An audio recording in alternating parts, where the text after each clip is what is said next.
IndieWire, which is a trash news website, is openly calling for Ricky Gervais to get fired from his Golden Globes hosting gig. So here's this article: Ricky Gervais and transphobia have no place at the Golden Globes. Oh boy. Less than a year after Kevin Hart lost the job of Oscar host for homophobic tweets, Gervais continues unassailed. This is by Libby Hill, a person who looks like the exact person who would write an article like this. It is Ricky and a dog. It's been nearly 4 years since Ricky Gervais hosted a Golden Globe ceremony, and a lot has changed. The president is different. The climate is different. The state of the entertainment industry is different. But Gervais is just the same. And for that reason, he shouldn't have been anywhere near Hollywood Foreign Press Association's list for hosting responsibilities. In November, the organization responsible for the Golden Globes announced that Gervais would be returning for a fifth and mercifully final time as the ceremony's host.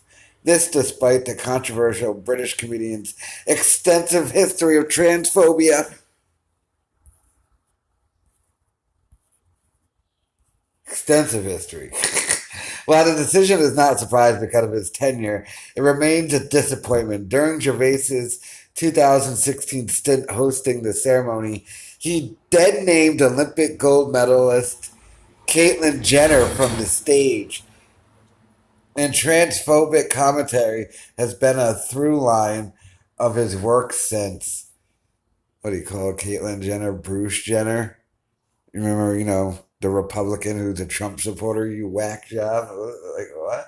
The star of Netflix's Afterlife opened his 2018 stand up comedy special, Humanity, also on Netflix, with not one, but three different derogatory remarks about Jenner, discussing her former name, referring to her as a man, as well as discussing surgery in her genitals.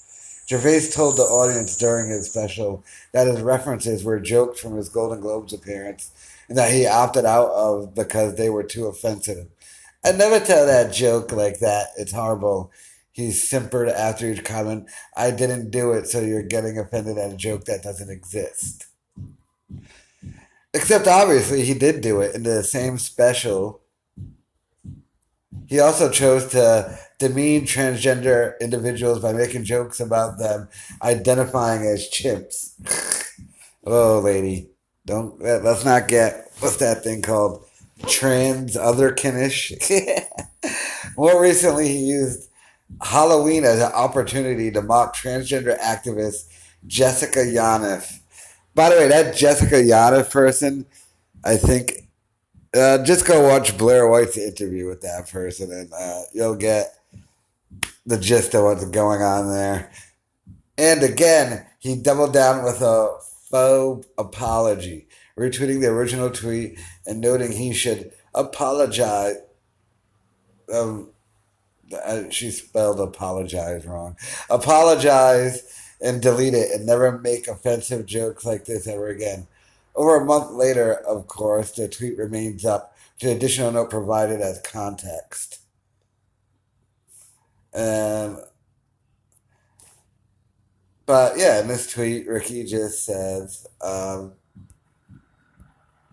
don't try to offend, but the more people are offended by a joke, particularly on Twitter, the funnier I find it. And the angrier the tweet, the more chance of me using it, turning to laughs and cash. PC culture isn't killing comedy, it's driving it, as it always did.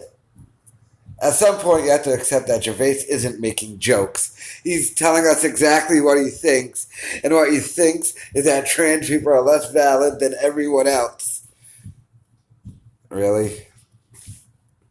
This isn't acceptable, and the HFPA's choice to continue to associate with Gervais at all, much less give him the reins on the organization's biggest night, is baffling. In an age where comedians are rightfully being held accountable for bigoted words and actions from years prior. It's been less than a year since Kevin Hart lost the job as Oscar host for homophobic tweets made between 2009 and 11. Gervais continues to tweet vitriol toward the LGBTQ plus community, only to face no repercussions. This lady who spelled apologize wrong is mad and she ain't gonna take it. Who wrote this article? What a whack job. Libby Hill. Of course, your name is Libby Hill. Let's look at how sad this person's life is. They got a bio on her. By the way, let me guarantee you what's probably in this bio. I guarantee you this woman is a lonely loser. You can tell by her picture. All right. Libby Hill is the TV awards editor for IndieWire. Oh, what a title. Covering all things Emmys and beyond. Libby served as an entertainment reporter for the Los Angeles Times for nearly 4 years before joining IndieWire. All right, so she got fired from a way better job. I wonder why. Probably lameness. IndieWire. And her previous work can be found at New York Times, NPR, Vulture, AV Club, Salon, and RogerEbert.com. A South Dakota native, Libby spends much of her time not talking about the weather and tripping over her cats. Follow her at Midwest Spitfire. Not talking about the weather and tripping over her cats.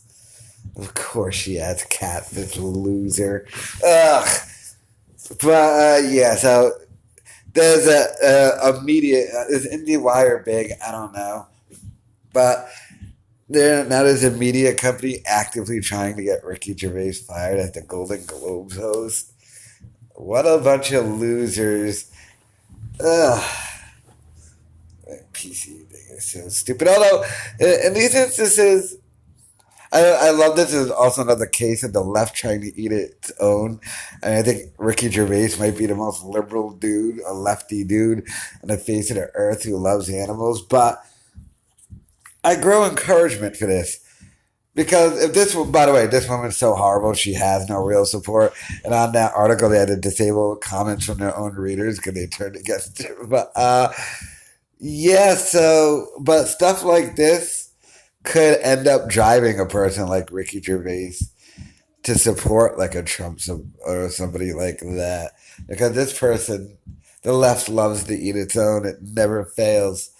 And the fact that this whack job has a job after she's obviously been fired many times for having a lame opinion nobody likes. I don't know. But yeah, so they're trying to cover Ricky Gervais. Let me know your thoughts in the comments.